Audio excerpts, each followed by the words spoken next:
very much. I'm very pleased to be virtually here. It's a new experience for me, and I hope we get some enjoyment out of it.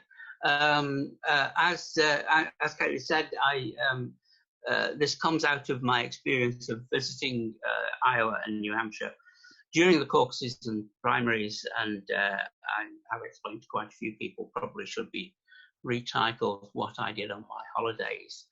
Well, when I arrived in Iowa in January, the world was a very different place in all kinds of ways, really, for all of us. And what was the point of my journey? Well, I wanted, as I had done on a number of occasions, to attend events that related to the Iowa caucus and to the New Hampshire primary as the two earliest elements of the presidential election, and the two elements where you get closest to the candidates. From that point, from the New Hampshire point onwards, you can't get this close to the candidates. These are communities that expect the candidate to come to them, expect them to turn up in their kitchen, and will take them to task if they don't do so. So it provides a tremendous opportunity to learn things that, however many books you've read over however many years, you don't get hold of them unless you're actually there. I wanted to meet with the range of people who were engaged with the caucus in the audiences of the events, varieties of people, dedicated supporters, dedicated issue people, or just political tourists, as certainly in these two campaigns they are. I wanted to see to join in the voter candidate experience, to see what went on, to see how candidates dealt with voters, how voters dealt with candidates. And certainly one thing I learned was that all candidates had to allow at least 30 minutes and possibly an hour at the end of every event just for selfies. That's the thing, that selfie. And I know that some of the candidates found this exceedingly tedious and could not show it. And I wanted to also observe the observers, because there were observers at every event I went to, who were from the press mainly, from television, from internet, and who gradually and steadily became a larger and larger part of the 3 or 4 weeks I was there, a larger and larger part of the campaign adverts. And the other thing that was very clear as to why it was a different world was it was really cold. It was minus 20 degrees centigrade when I arrived in Iowa, which is actually 20 degrees warmer than the last time I went to Iowa. But that really is a factor in campaigning in Iowa, and still in New Hampshire. It was cold in New Hampshire too. So these observations, these meetings, these discussions with people, they were all possible in pre-COVID times. So just for a quick roundup of what goes on, each political party nominates its own candidate for the presidential election. And the method used can vary in each state, territory, or other eligible unit. I say other eligible unit because both the Republicans have an organization called Republicans Abroad, Democrats, or Republicans overseas, Democrats have Democrats abroad. There are also territories like Guam and so on that take part. Mainly it's the 50 states. But as I say, the rules for the primary or caucus in those states are set by those units, by the states. So the rules can vary, influenced by state laws, also by the party regulations, which are partly national set, partly state level set, very much an expression of the federal system in action. But the two major formats used are caucuses and primaries. And not many places use caucuses anymore. It's a style that's going out of fashion. Primaries are basically elections within the party, so that people who declare themselves as identifying with the Democrats or the Republicans, or indeed the Libertarians or some other organized political party, can take part in an internal election which goes on a particular designated day to help choose their candidate. Again, the rules, precise rules for these elections can vary from state to state, because each state can tweak the overall regulations. What is the difference between those and a caucus? Well, a caucus is more of a meeting. So what will happen is the party will declare that at 7 p.m. on such and such a night, these locations will be available, and if you go to these locations, then you can take part in the choice system that goes on. So one of the things you can see straight away is that it's more difficult to get to caucuses because they're at a particular time, particular locations, rather than a polling booth that's open all day, perhaps. So this can exclude people who are at work at that time, and so on. So there are differences in accessibility to these systems, and which may be one of the reasons why caucuses have become less popular in many places. Also, they are very often part of rather more complex formats, so that in fact the Iowa caucuses choose people to choose delegates to go to state conventions, which then choose people to go to the national convention. And precisely who those delegates are supporting can change during the time that this takes, because obviously candidates withdraw from the race on the way there. But nonetheless, at the first stage, the delegates are chosen on the basis of the candidate's support in the caucus meetings that is shown.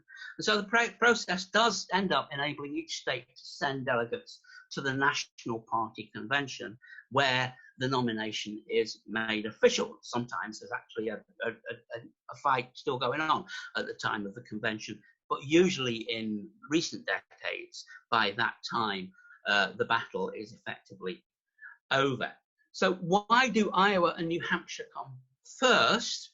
Well, states effectively can choose their own date for their primary and caucus, and New Hampshire has held its position as the first presidential primary since 1920, and it hangs on to this position vigorously. I believe it's even written into the New Hampshire state constitution that it will always have the first primary. Iowa moved its caucus in 1972 to be first in the nation. And then what happened in 1976 was that it was very significant in gaining Jimmy Carter the name recognition that he needed to move on to take that nomination, and therefore became important. It moved from a kind of page 23 report on the New York Times to a page 2 or 3 report in the New York Times, and both states have defended these positions vigorously ever since. They're economically beneficial to them, and so on. These two early contests do have influence, especially in winnowing down the field of candidates, or they have had historically. It doesn't happen every year. We'll see what happened this year in a minute. And while they very often don't really specify from their victories who's going to win, nonetheless, in recent years, Bill Clinton is the only person to have been elected president without winning either of these contests in about the last 30 years, if I remember rightly. But still, there is a serious problem in that Iowa and New Hampshire are not typical of the USA. They're much less diverse than the USA. They're small. And if you think of it, picking two other states with a similar number of electoral college votes, say Mississippi and Idaho, what difference would that make if they were first in terms of the influencing the rest of the election? I think it would be quite significant. And so the privileged position of these states is traditional, but not unchallenged, and things may change.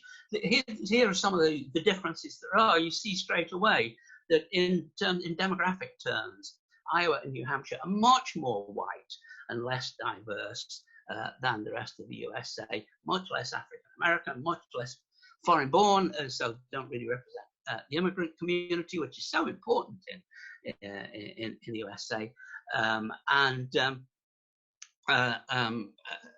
also they're not typical of the Democratic Party in particular. And this year, of course, the Democratic Party was where most of the action was going on.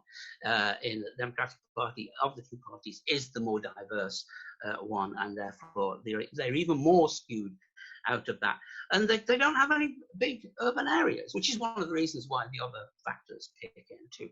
So they are not typical, and therefore the significant influence, if they do have a significant influence, that they may have in the system, it may also be problematical. Now, one of the things you do see is that in terms of advertising, this is just TV advertisements. I know there's a lot of other stuff that goes on.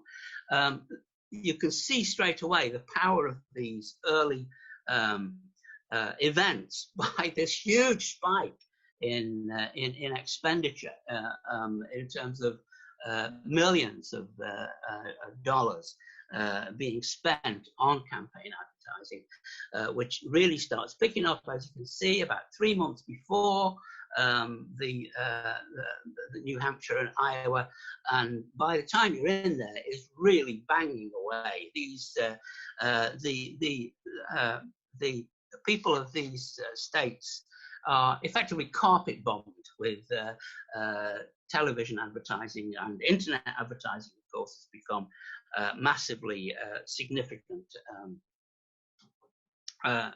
too. And however inhospitable the weather, as you saw from the earlier slide, at the time that the Iowa caucus started being first in these two, there were still many hopefuls on the ground in these two states, and campaigning in other states too, but they do concentrate on these states as things move on. And they were, as you see, they were spending well. But some candidates had already withdrawn. If you remember, there were there were 3 dozen probably at one point, Democrats declared. And they were already pulling out, already feeling that they hadn't got the traction, and so they're having to go. John Hickenlooper went on the 14th of August and endorsed his Coloradan colleague, Michael Bennet. Kirsten Gillibrand went on the 28th of August. These are months before. Beto O'Rourke, remember Beto O'Rourke? You know, one of the great hope from Texas. And yet, by the 1st of November, he pulled out. Joe Sestak, much less well-known congressman from Pennsylvania, former admiral as well, pulls out on the 1st of December. He endorsed Klobuchar. And then Kamala Harris is now seen, certainly on the New York Times today, being talked about as a likely vice presidential candidate, with Biden pulled out on 3rd of December and endorsed Biden. Julian Castro, the Secretary of Urban Affairs under Obama, pulls out on the 2nd of January. Marianne Wilson, rather strange, unusual candidate,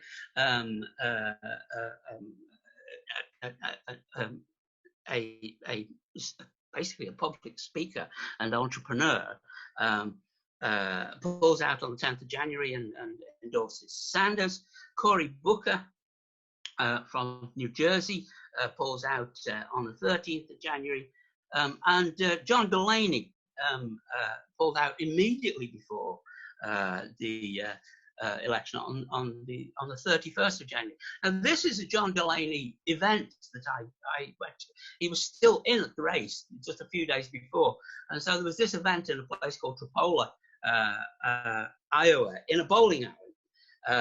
And so I turned up for it, and Delaney's boss turned up for it, but Delaney didn't turn up for it.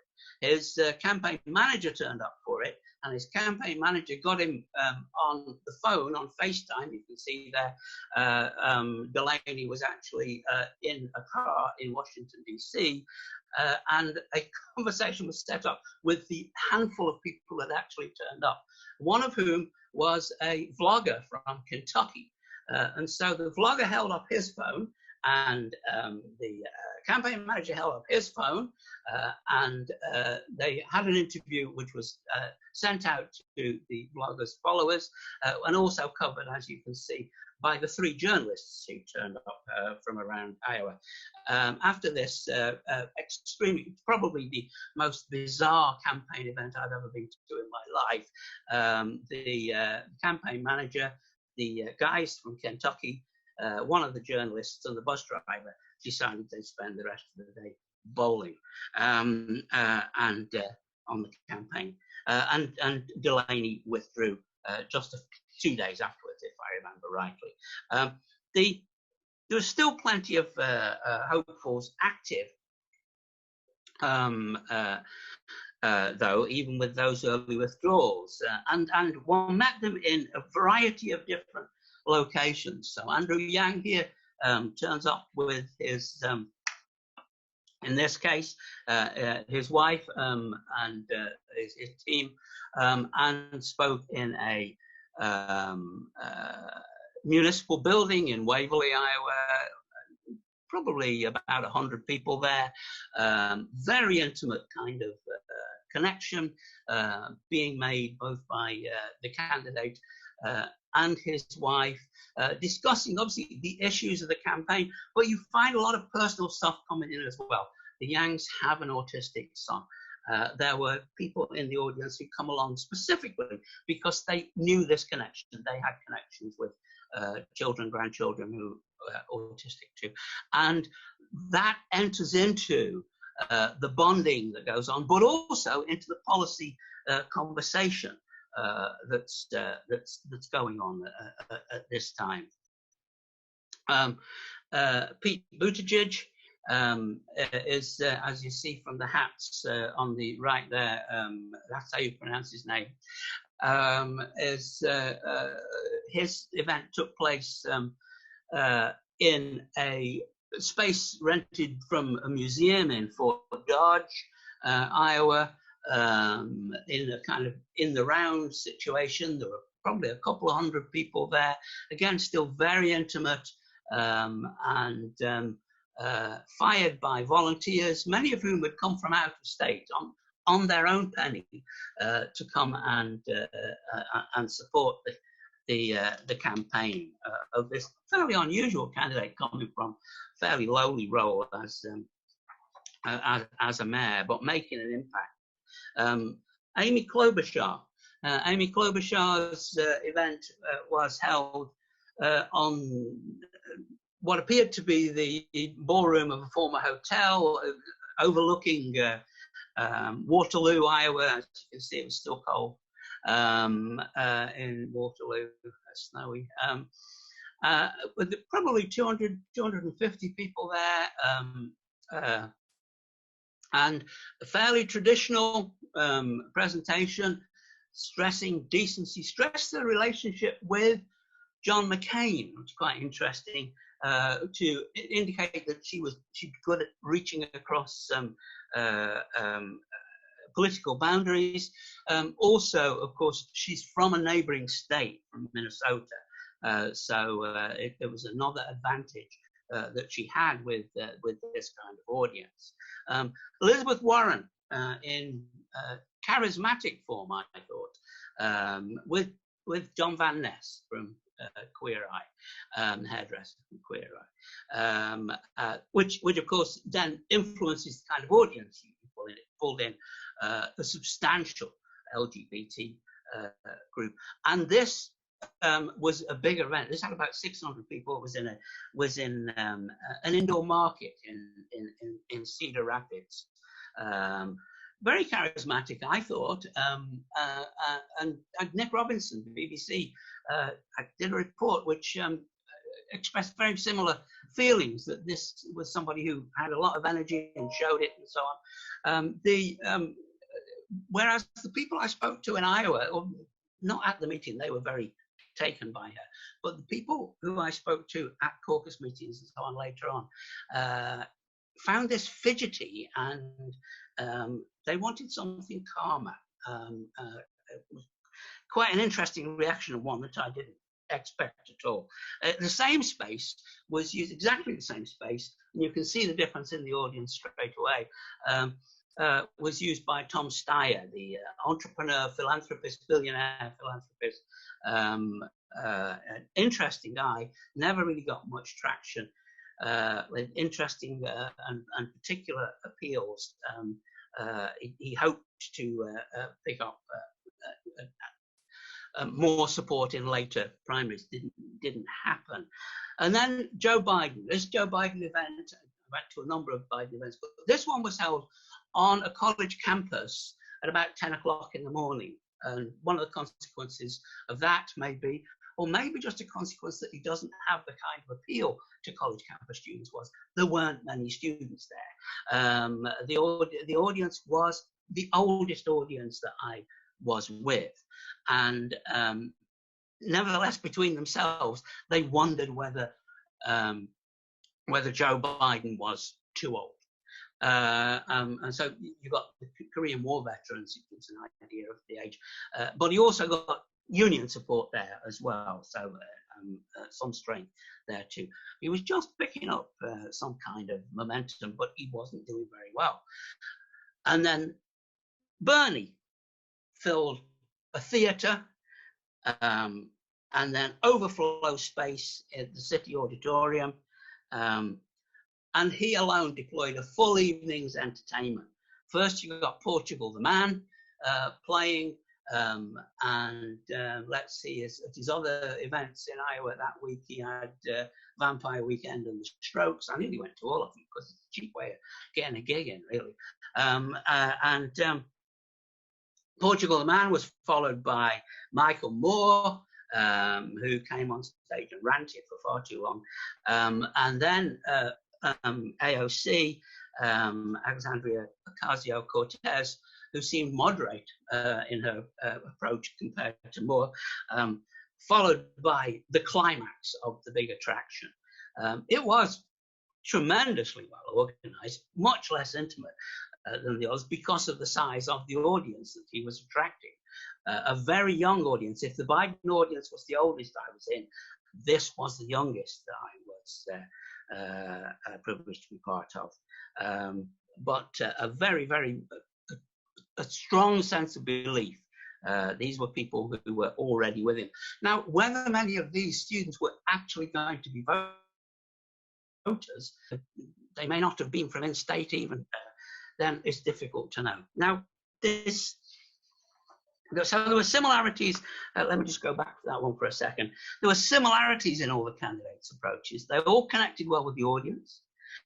They used personal anecdotes, especially ones that might bond the candidate and the audience through shared locations. You know, I come from the next state, or through other kinds of sharing.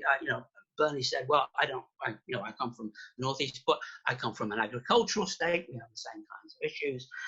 So there were those kinds of bondings that went on through what might be shared life experience, particularly if they had setbacks and had to find the whole kind of bootstraps experience, which they would often put down to state intervention. So the fact that education was cheaper when they were young, and that it should return to that situation. Family backgrounds, the fact that they got elderly relatives that were ill, and they too had worries about concerns about medical care, about the battle. In so many events, it was stressed as a kind of battle between the public and big pharma. the high prescription charges that were being that had grown in recent period. Was a huge antagonism that was brought up again and again by candidates, and anger shared by many of these candidates and their audiences that bankers and financiers had received no punishment for the 2008 recession. Firm belief in environmental protection, hardly mentioned actually, because they just all agreed on it, so there was not much leverage out of it, and a commitment to defend the Affordable Care Act and to defend women's rights over their own bodies, and dismay at Trump's judicial appointments. And strangely, really, that it was a particular one, an almost visceral dislike of Education Secretary Betsy DeVos. Buttigieg stressed there were differences. Buttigieg stressed his background as a veteran of the Iraq War. Steyer pressed the issue of reparations to African Americans, the only person I've heard talk about it in campaigns. Klobuchar emphasized decency and her ability to reach across party lines. Biden talked substantially of his experience and competence. Warren demanded more vigorously progressive approach to policy implementation, and Sanders stretched this further, calling along with AOC for a Green New Deal, health service free at the point of access, higher education students to be freed of fees and loans. But electability kept on coming up as an issue. Would the more left-wing hopefuls be acceptable to the general electorate? Would some of the hopefuls be able to hold their own in TV confrontations with belligerent Trump? And did Joe Biden come across as just too old and unsure of his words? As we went up to the caucus, there was caucus training. The caucus does get quite complex. This is the caucus guide. It's 38 pages long. These are just some of the pages taken from it. It seems to me that any 90-minute meeting that needs 38 pages of explanation is one that is fragile, and that's how it proved to be. But in where I was in Waverley, things went perfectly well. This is caucus night. And what you had there, it was actually rather exciting. Things seemed to go well here anyway. The voters were counted in. They were recounted at each stage of the process, because you had to account for every voter who was in the room and not lose any. That was one of the problems. This was taking place at 1,700 different sites, and some of the sites weren't as skillful at handling their groups, and they lost people, and then the numbers went wrong. But in Waverley, Iowa, the numbers didn't go wrong. They kept the counting.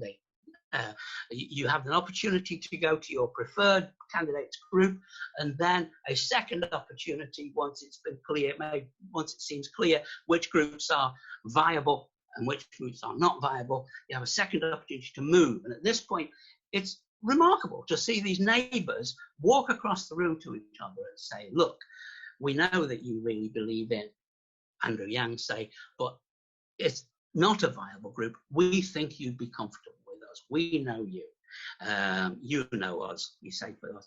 And it's really quite a moving experience to see this happen so public. It is also very public, so you know exactly where everybody stands. And in Waverley, the computer app worked. You can see the screen up there. It's got the numbers up there. It's doing the calculations. Everything went well. However, a substantial minority of sites had difficulty following these instructions accurately. They got the numbers mixed up over the counts and recounts and second counts and third counts. Then the software that was supposed to deliver all 1,700 results back to Des Moines collapsed under the strain. Alternative telephone connections were inadequate. There were only about 50 phone lines, and it turns out there was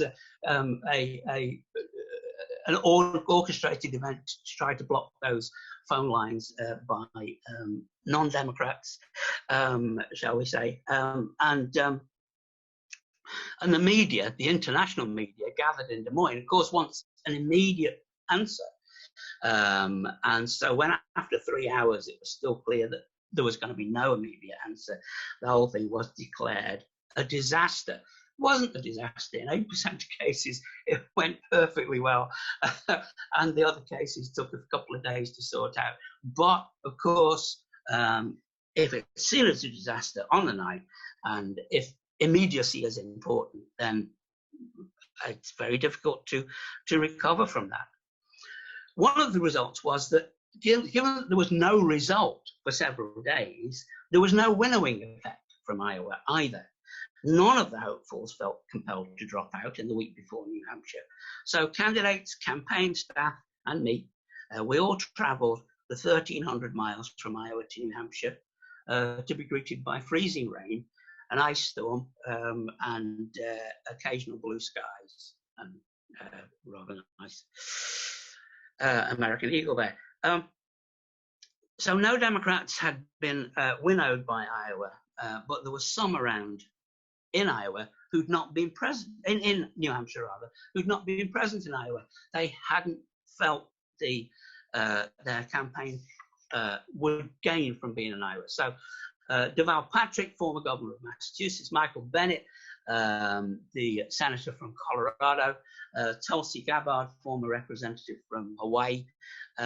First time I saw them was in New Hampshire, in respectively a bookshop, a college auditorium, and a former cinema. The kinds of locations used. Also, one has to mention that there were Republicans too. Trump was not the only Republican who was running for the nomination, and there were others. Bill Weld, who last time was the vice presidential candidate of the Libertarian Party, and in the past was Republican governor of Massachusetts. Joe Walsh, a former member of the House of Representatives. Matt Matten from California, an independent businessman, all anti-Trump Republicans, feeling that his slide towards nomination should not be treated as inevitable. They didn't make much impact, although Weld has got one delegate on his way to the national convention.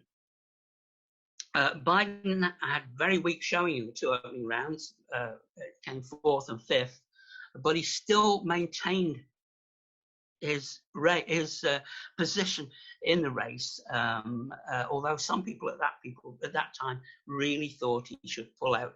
And Mike Bloomberg had also entered. Bloomberg did almost nothing on the ground.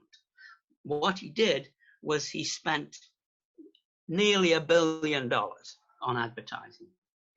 The last figure I read was over $800 million, and it's still being counted.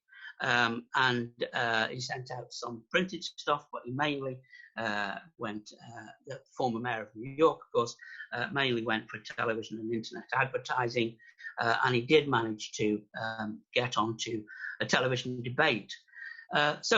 But by this time, really, Tulsi Gabbard had no hope of the nomination. Steyer was a rank outsider.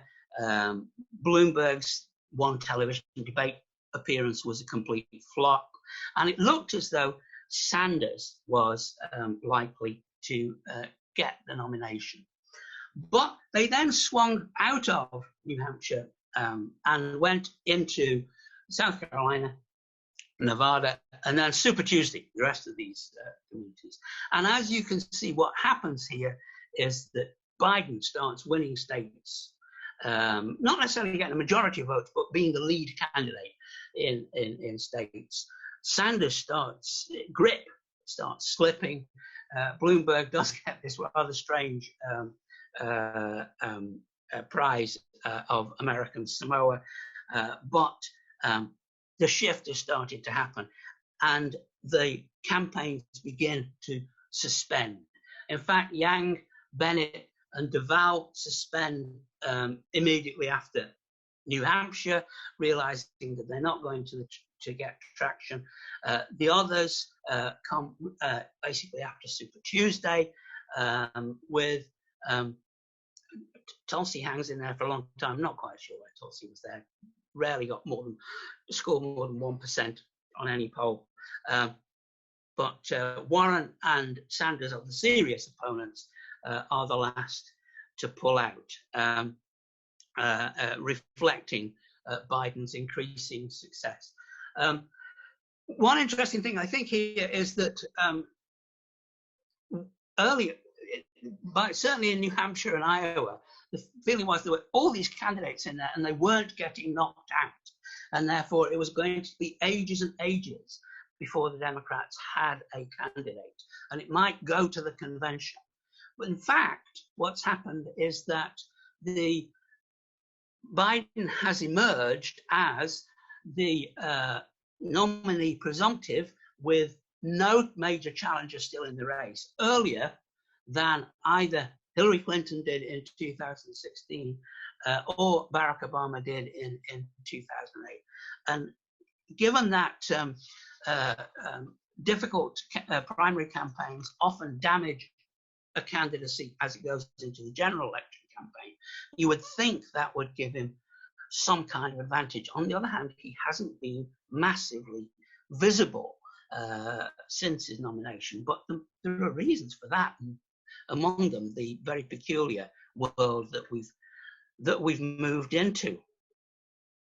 But certainly what we've moved to now is a situation where it's going to be Joe Biden against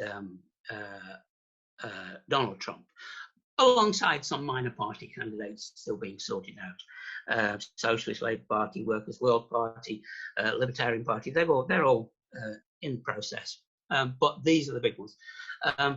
And so what are the looking forward, well, the president has some potential electoral advantages. The president is media central. He can set the news agenda. Now, being media central is perhaps acting to Donald Trump's slight disadvantage, but I would say only slight disadvantage. The president can act. Challengers can generally only comment. So again, this criticism of Biden that he's not doing anything. Well, he can't do anything. There's a crisis going on and he has no place to do anything from.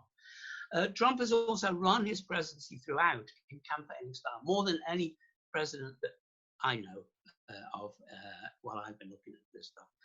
And Trump's support, while it's never been vastly high, has been very loyal. The administration's delivered on some hot button pledges, such as federal court appointments, a very important one. And the president has led attacks meant to erode public trust of the media and other critics of him. Voter suppression strategies, which may deter Democratic voters, have been attempted by opponents at federal and state level.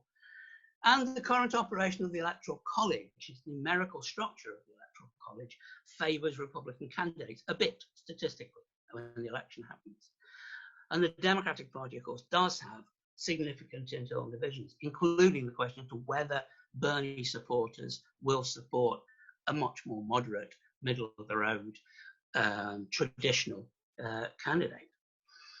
And also there's the current crisis, which does potentially have impact on, for instance, Republicans in about a dozen states have used COVID as a way of limiting access to abortion services by defining abortion services as elective medicine, and therefore a medicine that can be closed down for the period.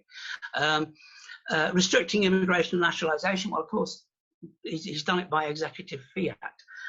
So the healthcare issue becomes, in general, a very significant issue with impact on both sides. And also the debate on economic stimulus and federal deficits becomes very important with impact on for both sides. On the 2020 election process, there's also potential impact. Can the primary season, well, how will the primary season be? completed? Can national conventions actually take place? And even after that, can traditional door-to-door campaigning, which in the end, getting out the vote is so important, it's still there, can that actually take place? And also there's the debate over simplifying voting, which whereas Trump wants to make it more complex, introduce more tight voter ID and so on.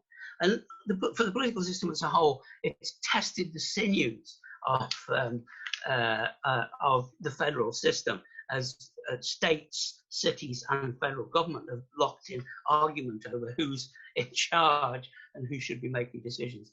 And it's focused attention on the quality of political decision making and management at these levels too. All of these are issues that the election itself probably won't sort out, but they're certainly going to have massive impact between now and November. Thank you very much. Thank you very much for that interesting talk. I know that we're all going to be looking at the months ahead and kind of seeing how things develop. So we now have time for some questions.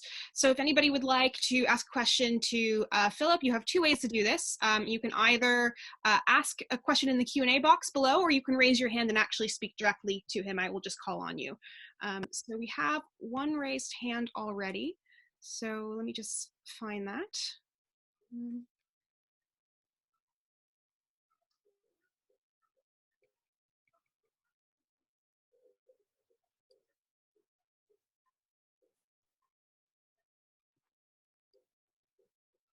Oh, yes. So we have Catherine West, MP.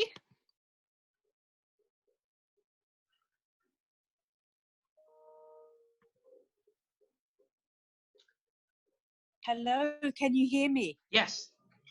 Lovely. Catherine West, Shadow Minister for the Americas from the Labour Party.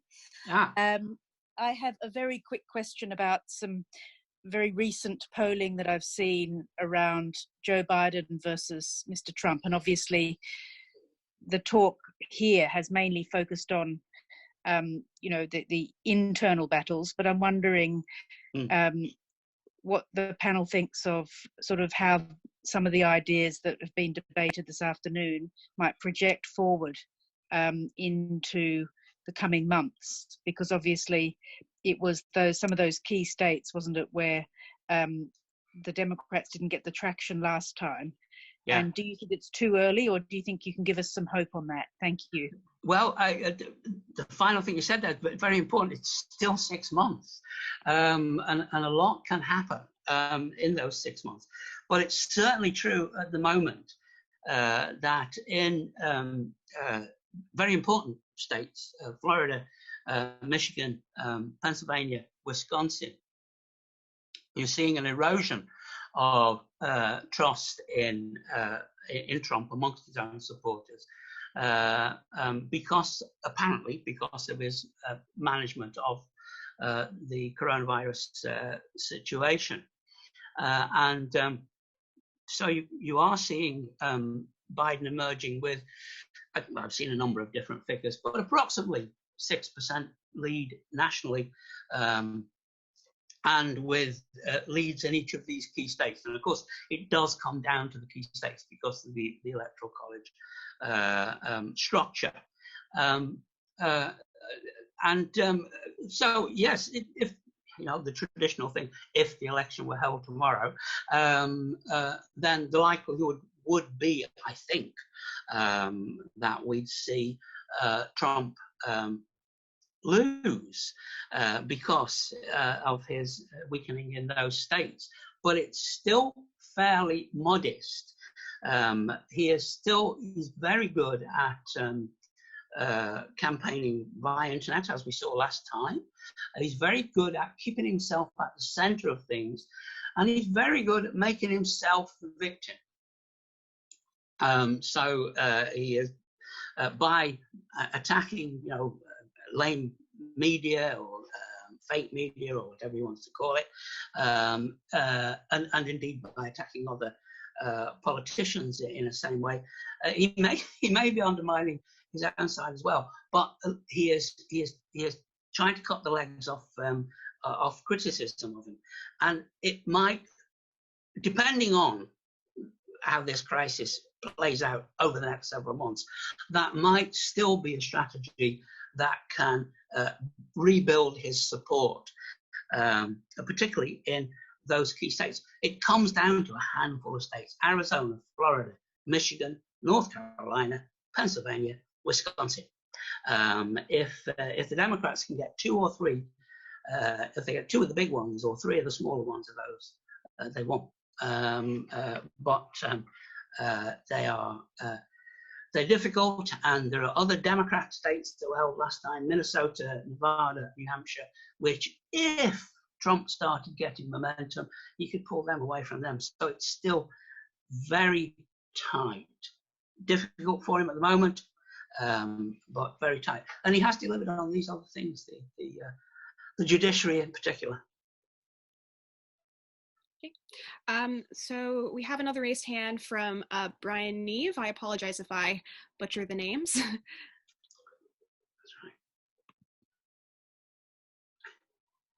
right. Hiya, Brian.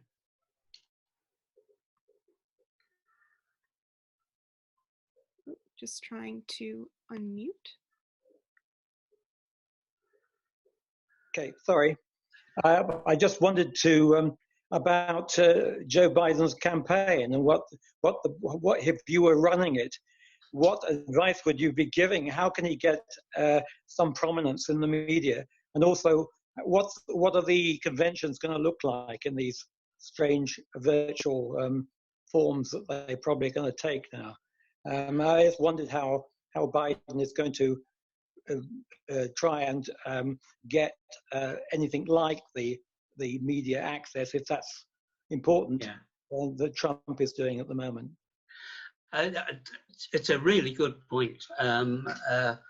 If you do believe no publicity is bad publicity, then Trump's getting all the publicity and Biden's getting none of it.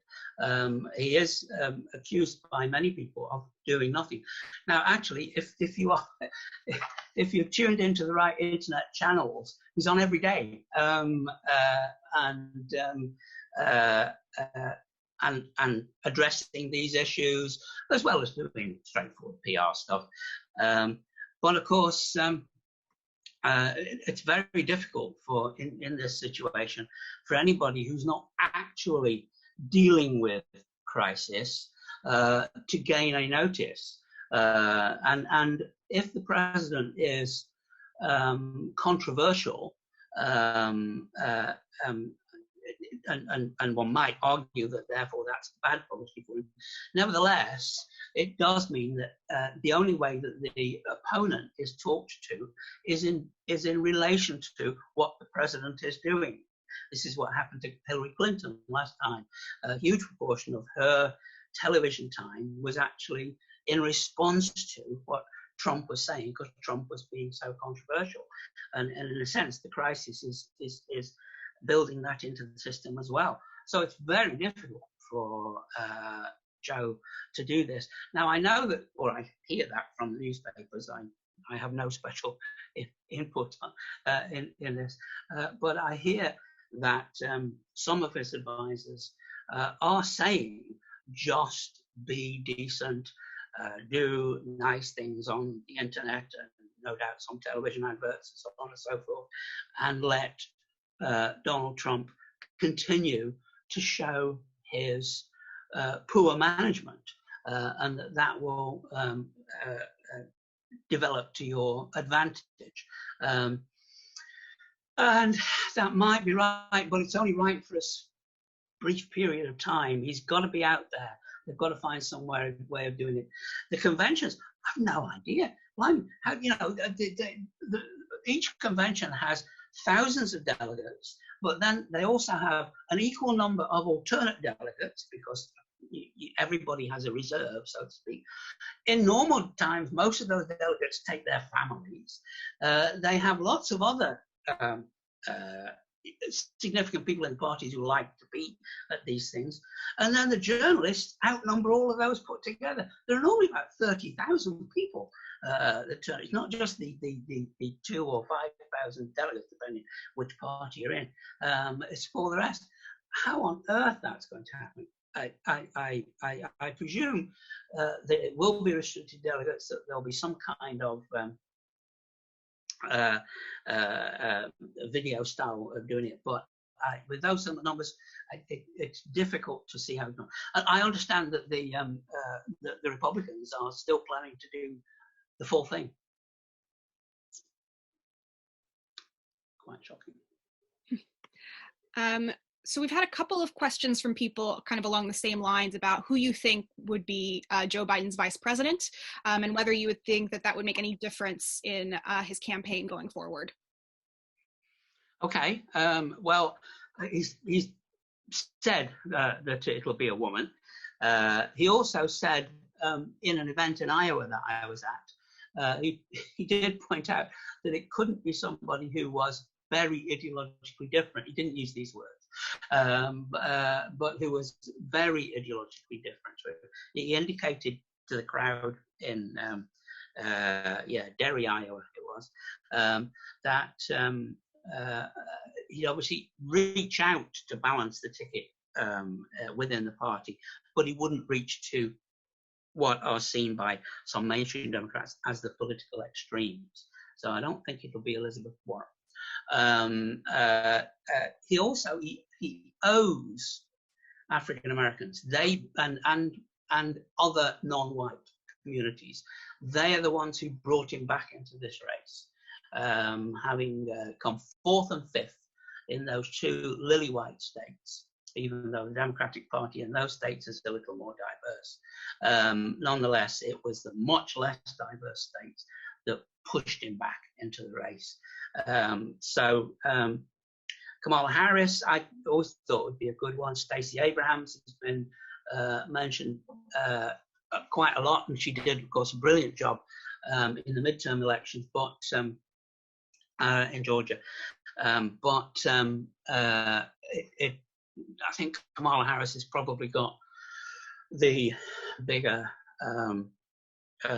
name recognition. But yes, female and non-white, I would think. That's very interesting. I guess we'll have to see what happens. So I'm now going to call on the next person who's raised their hand. So, Cloda. Mm-hmm. You can. Hello. Yes. Hello. Hi there. Thank you for that, and thank you very much, Phil. This is great. Good to hear you, enjoying your talk. Thank you. So my question just sort of picks up really on the back of what you've just been saying in terms of, so Biden is, pretty safe and comfortable, hopefully, with the African American vote, as you just mentioned. So I wondered, to me, it seems like he is in a tricky position in terms of the kind of generational potential trade-off that he'd be facing. So, like, in your opinion, what would be his best move in terms of trying to reach out to those older, white, maybe socially conservative, blue-collar Democrats of old who, may have found Trump attractive the last time round, if possibly not this time round, and then possibly also, what about all the college kids and the Bernie supporters? Because, like, they seem like such opposing groups in terms of their priorities and their political agendas. So does he cut loose on one in order to ensure the other, or does he try and reach out to everybody, or what do you think that is going to look like? There are certainly part of the particularly Sanders community of supporters that I met basically said, if Sanders not nominated, we're not voting. But the truth is that young voters don't vote anyway. And losing some of them is probably less problematical than not picking up the numbers in the older communities who do turn out. Get out the vote is the big issue. If the Democrats got out the vote, they'd win every time. Because they have the higher support levels in terms of party identification in the country. So if he does have to make a trade-off there, then that I think, has to be the trade-off. He has to go for the older. But he can't. It is also certainly true that Elizabeth Warren and Bernie Sanders, in particular, have pulled the Democratic Party to the left. Over the last 30 years, the parties have been becoming more ideologically pure amongst themselves and ideologically more distant from each other. But until recently, it's actually been the Republicans who've been moving to the right. The Democrats have remained pretty much where they were 30, 40 years ago in ideological terms. In the last 10 years, possibly even in the last 4 years, this has shifted, and the Democratic Party has started moving more leftward too. By no means as strongly as the Republicans have moved right, but they have. So some of these issues can appeal to both.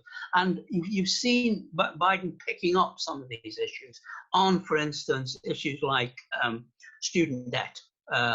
Not something that would have been on a mainstream Democrats agenda not so long ago, and now it is. It's there. So he may be able to reconcile these. The real no voter left, or non-voting left, might be smaller than it threatens to be. Get out those reliable voters is what he's got to do. Yeah. Okay, thank you very much. So we have time for a couple more questions, and then we're going to have to wrap up, unfortunately. But the next one is from Lord Timothy Kirkhope, who has asked, what do you think the two candidates will spend during this election? And can you confirm that USA overseas donations are not allowed in presidential campaigns? Well, certainly, yeah, overseas donations to official campaigns, if you're not an American citizen, anyway, are not allowed. There are corporate contributions and payments can be made through political action committee, through super PACs, but again, they are made by American subdivisions of international companies, not by the international headquarters of these companies. So it is pretty much a domestic thing, although super PACs have become so secret, so protected by the law, that it's difficult to know precisely where all of the money is coming from. Sorry, what was the other part of that question? There was another part of that question. Yes, it was how much do you think the two candidates will spend? Oh, yeah. A vast amount. Actually, expenditure went down in the last election compared to the previous one, but things are so tense this one. And also there are other things in play. The Republicans hold Senate. Really, to get anything done, the Democrats need to win the presidency and to take control of Senate. Now, they're going to find it very difficult to do this. They're going to have to win pretty much every Senate seat that's in play to do this, and win the presidency, because then the vice president, it'll actually end up 50-50 in the Senate, but the vice president will have the casting vote. So the two campaigns will meld together in a huge maelstrom of expenditure. How much? Certainly $1 billion each, I would have thought. It's a huge amount of money. And there'll be a lot of free airtime as well. It's difficult to kind of calculate that in, but there will be huge bonuses from other kinds of airtime that companies want to throw in, because this is news. This is the big news. Okay. And the last question, I'm just going to call on Faye Jones. Hi, thank you so much. I'm Faye. I'm the Member of Parliament for Brecon and Radnorshire. I just wanted to ask very quickly for your assessment on the US media landscape. We have I would say, a very, the UK-based media is very critical of President Trump, rightly and wrongly, and I wonder whether it's as polarized in the US, in your view. Well, Trump has his strong supporters in the media in the United States. What has developed in recent years is that, again, ever since Ronald Reagan lifted the fairness rules on broadcasting, the broadcasting media has become more and more partisan. And so some CBS, NBC attempt to maintain their non-partisan approach, whereas others, like Fox, very, very pro-Republican, very, very pro-Trump. In most cases, it has one or two critical reporters on there as well, but as a whole, is MSNBC, very pro, it will be very pro-Democrat. CNN is increasingly accused of being left, of being Democrat. Possibly it is, but it's fairly moderate. But there certainly is that. And these media communities tend to be very separate from each other. I